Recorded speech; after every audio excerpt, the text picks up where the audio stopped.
Live from Quezon City, Philippines. Your news, current affairs, and public service channel, Margo TV Philippines. Live.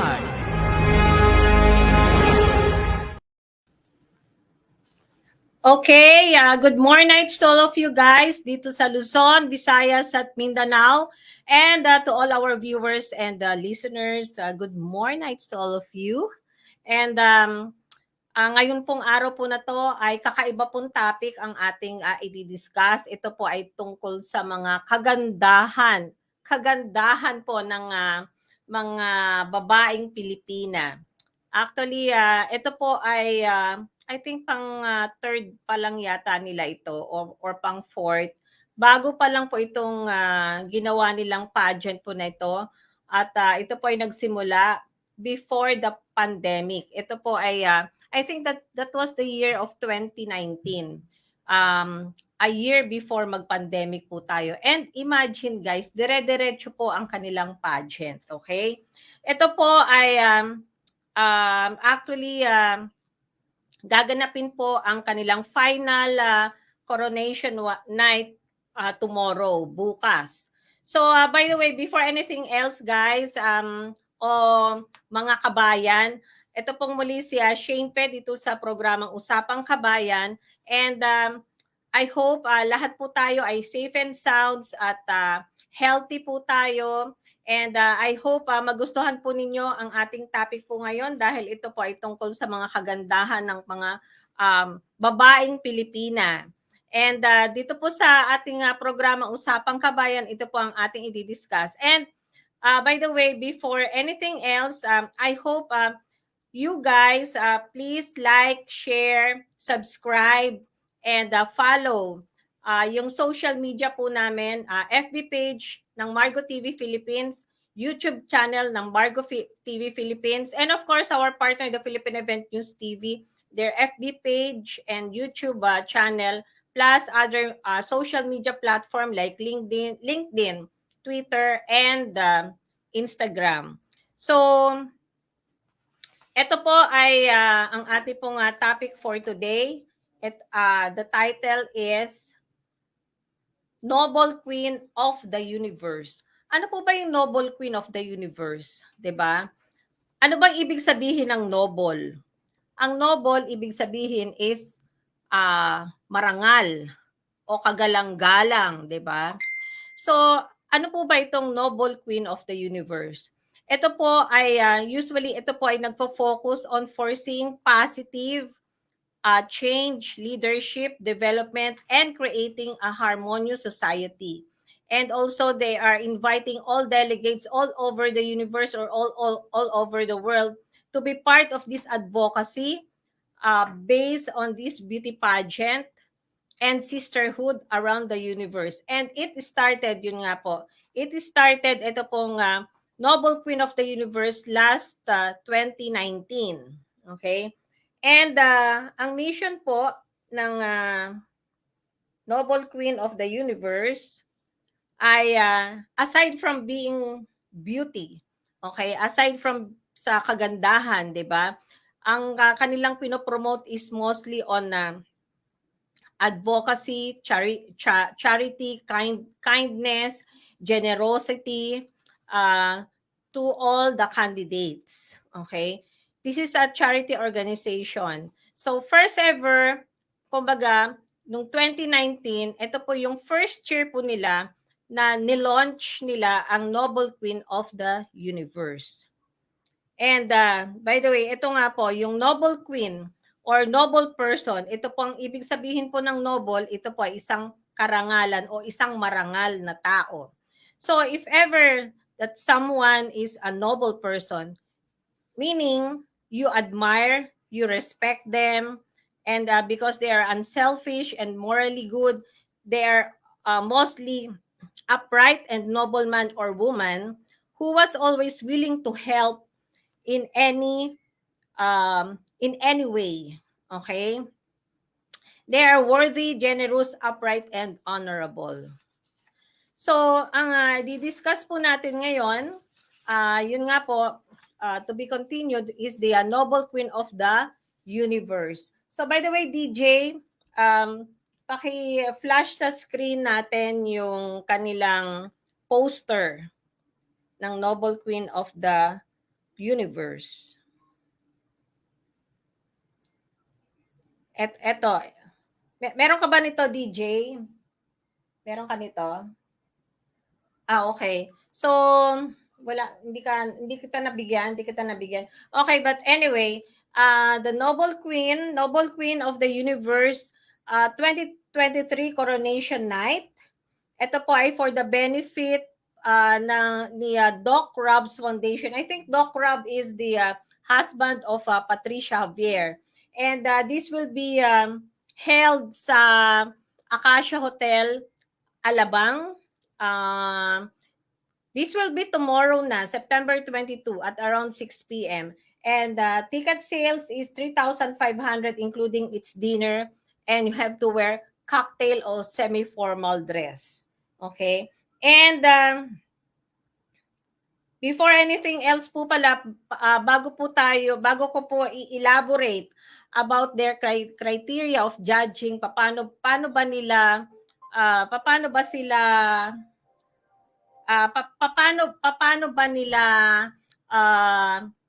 kumbaga how they judge yung kanilang mga delegates or kanilang mga candidates. Okay, paano ba nila gina-judge po ito or ano yung mga criteria po nito?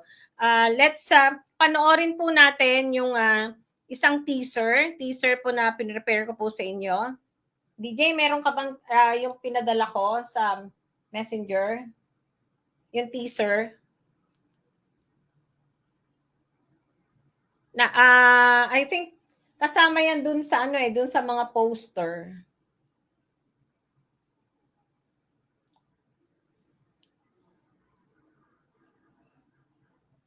Hindi ba na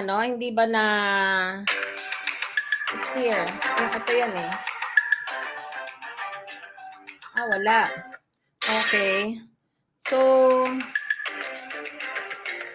hindi lang hindi yata na prepare, hindi na ilagay yung yung parang pinaka-teaser niya. So by the way guys, sayang sana kasi para sana makita.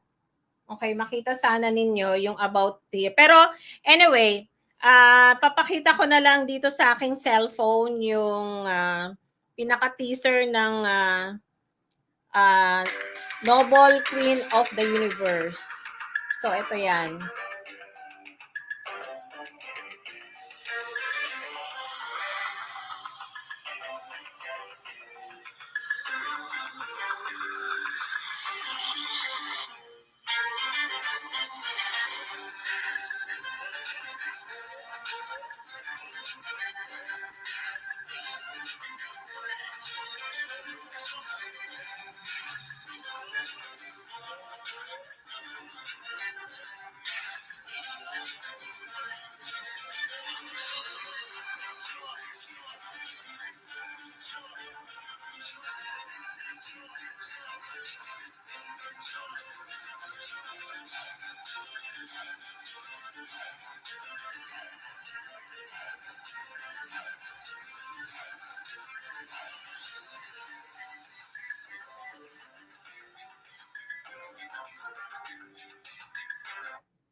Oh, okay.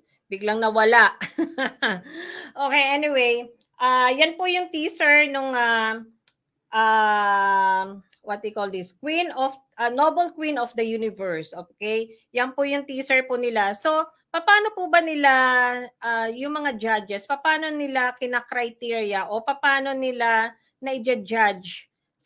Paano nila kumbaga how they decide sino po ang magiging winner. So usually po yan, ang ginagawa po kasi nila is kung sino yung mas marami ang nagawang charitable works, mas marami silang being a public, not necessarily a public servant, pero kumbaga very active sila pagdating sa mga pagtulong sa kapwa. Lalong-lalo na kung let's say may mga noble works po sila or let's say may mga like for example medical mission, pag-help sa mga street children, pag-help sa mga katutubo, 'di ba? So kumbaga lagi silang nandiyan para tumulong kasi nga kung ang ibig sabihin kasi ng noble is pagiging marangal, pagiging matulungin, pagiging kind-hearted, 'di ba? So 'yan yung usually criteria nila para malaman or para maging winner ang isang kandidata or delegate sa Noble Queen of the Universe. Okay? And bago ko pala, okay, bago natin pag-usapan ang criteria for judging, DJ, paki-flash mo nga yung poster ni Miss Eren. Ayan, okay. By the way, yung makikita po natin dyan sa screen is si Miss Eren Noche. Siya yung founder ng Noble Queen of the Universe Ltd. Incorporated and at the same time, Aqua Queen of the Universe. Okay. Then next is si Miss Patricia Javier. So si Miss Patricia Javier is the International Director of Noble of the Universe and an advocate pageant.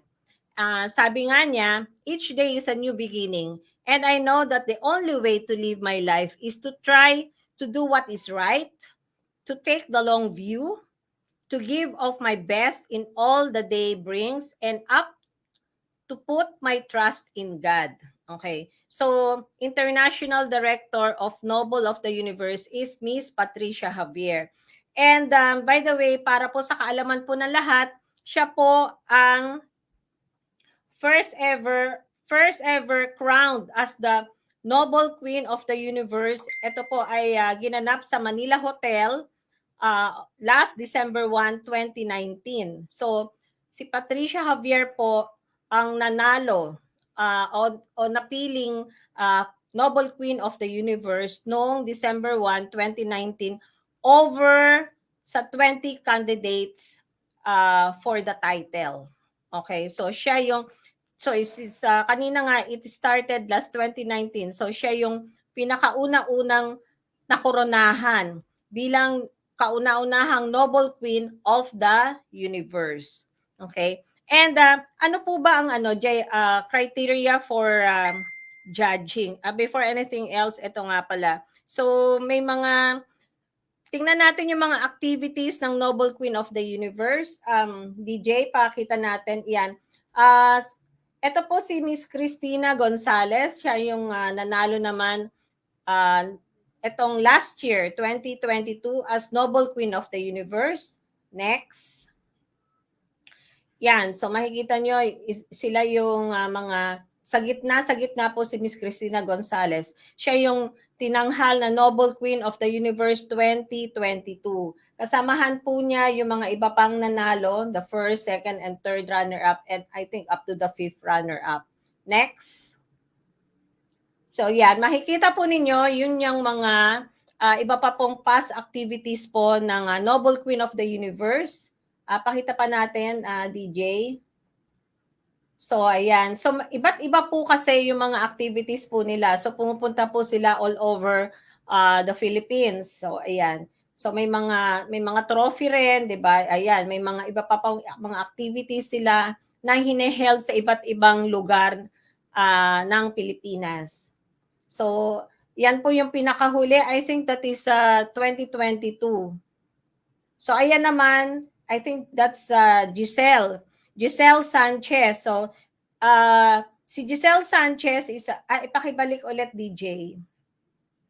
Si Giselle Sanchez is a comedian, an actress, a host, and she was crowned as Noble Queen International 2020 during the online pageant of Noble Queen of the Universe 2020 held last December 30, 2020. And that is during pandemic. Okay? So yung ginanap po nila is online lang. So parang katulad siguro ng mga Zoom, 'di ba? Online lang yung ginawa. And ang nahirang po na Noble Queen of the Universe noong 2020 ay walang iba kundi yung actress, host, and comedian na si Giselle Sanchez. So next. So yan naman po ay si I think that's the Hot Babes eh. Di ba Hot Babes yan eh? Tama ba ako? Yeah, oo. Siya si JC Parker Aguas. And she was crowned as the Nobel Queen International 2021. She is the former Viva Hot Babes member.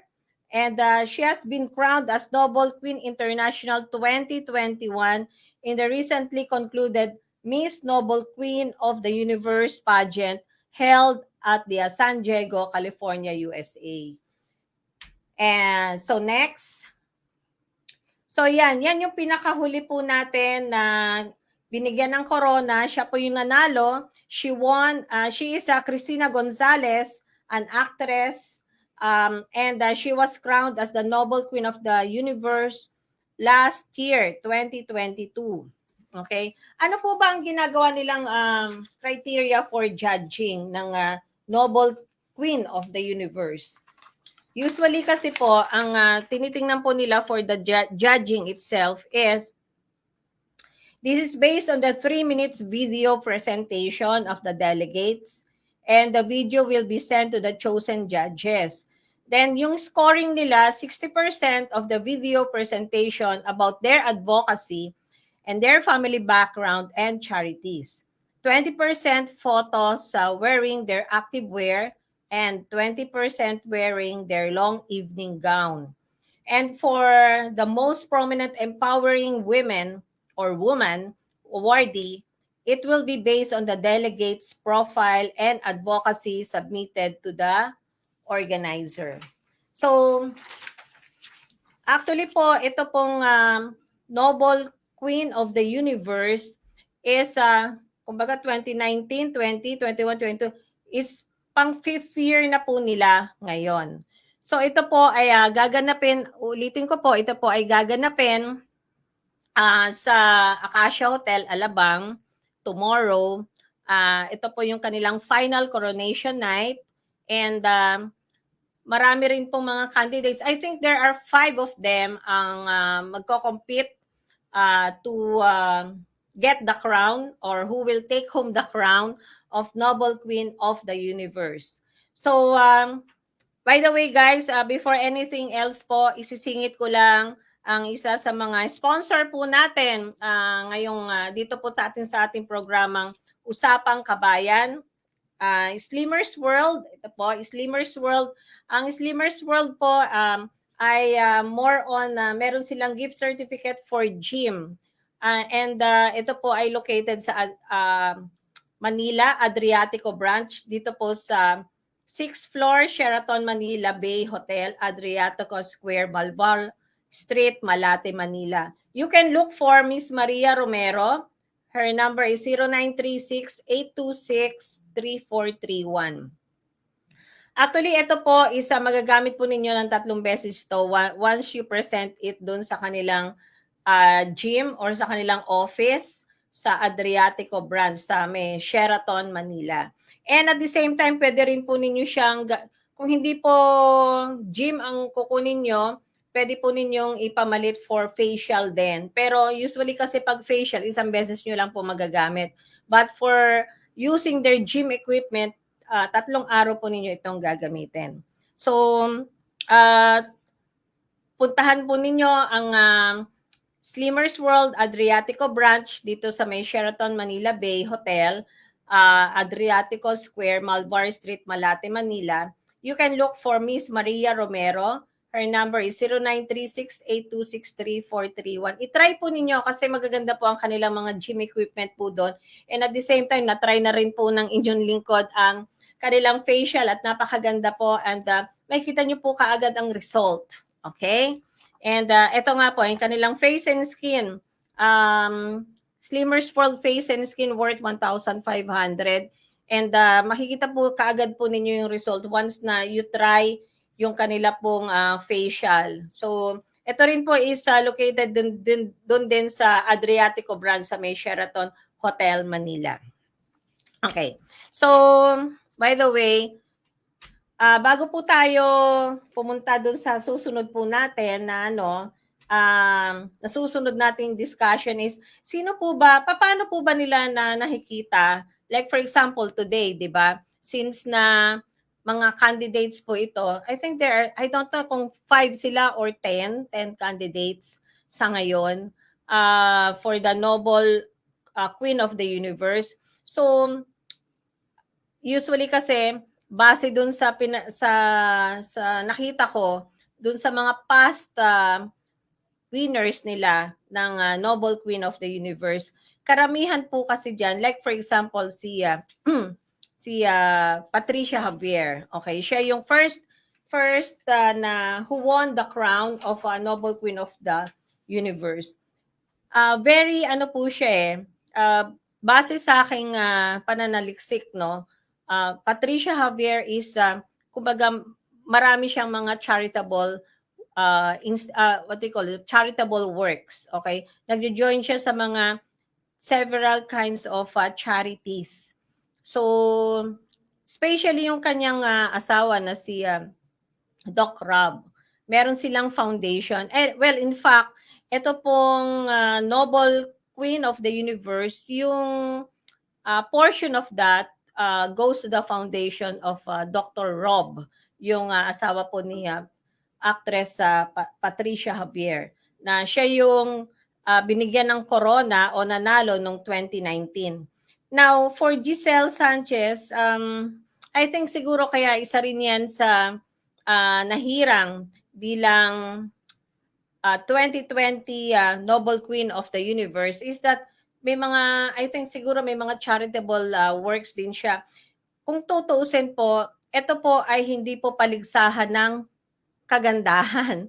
Hindi katulad po ng mga iba pong pageant na it's more on beauty and brain and of course yung pagiging sexy na katawan.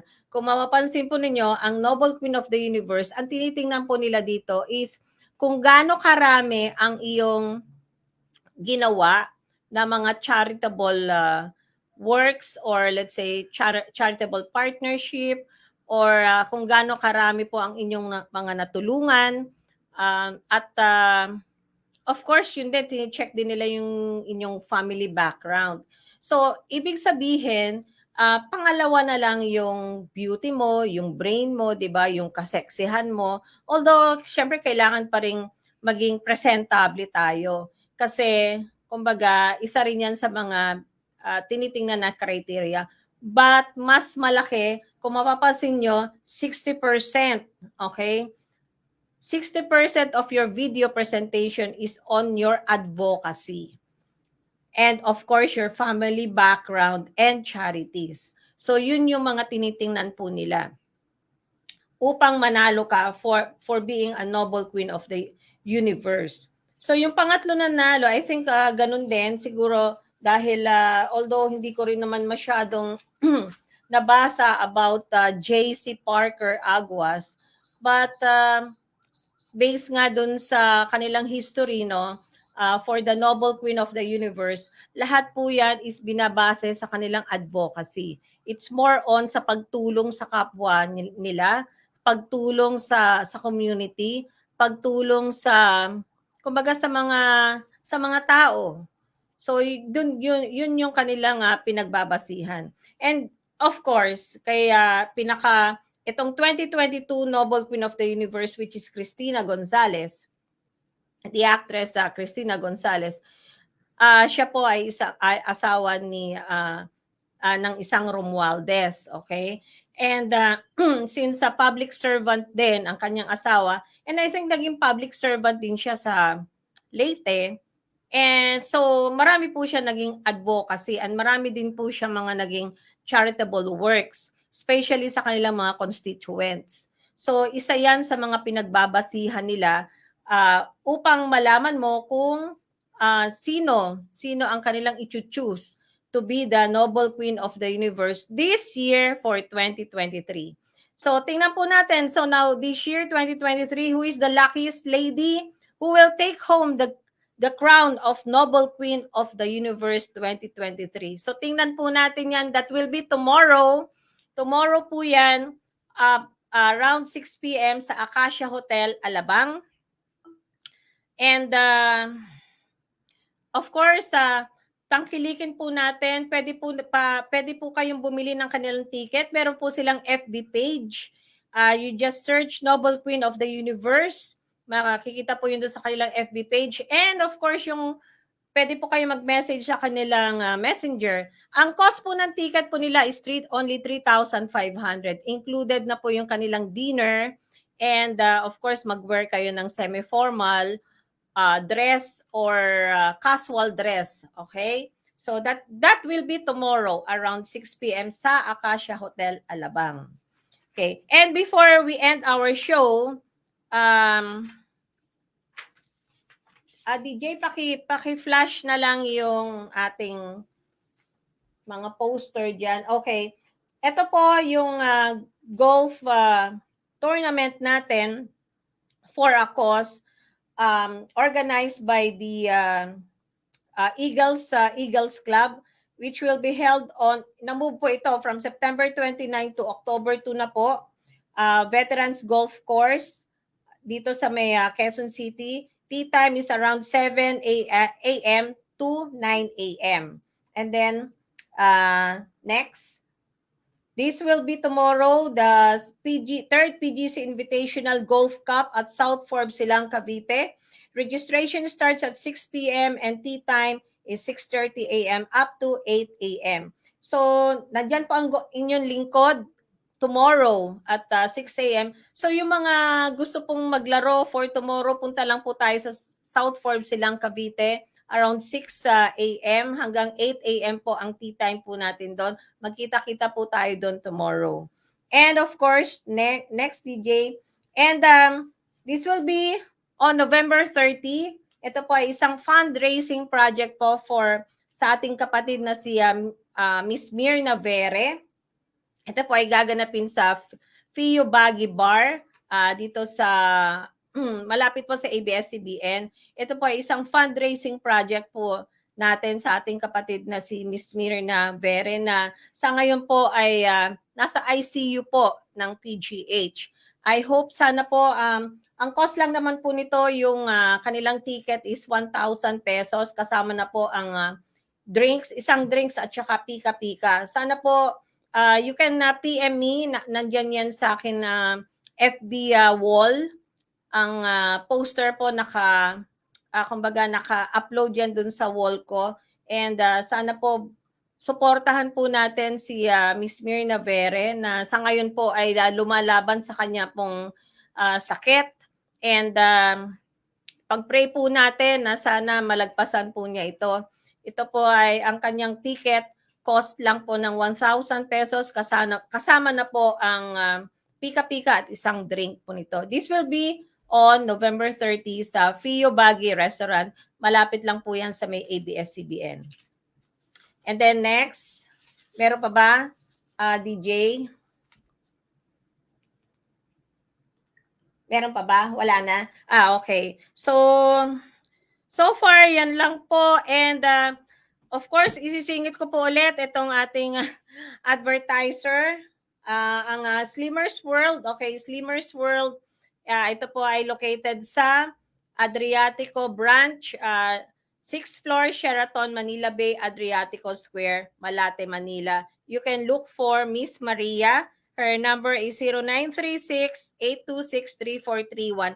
And of course, yung Slimmers Gym po nila, okay, located din po ito. Pareho lang po ito. Located sa Adriatico Branch, Sheraton, Manila Bay Hotel, Adriatico Square, Malvar Street, Malate, Manila.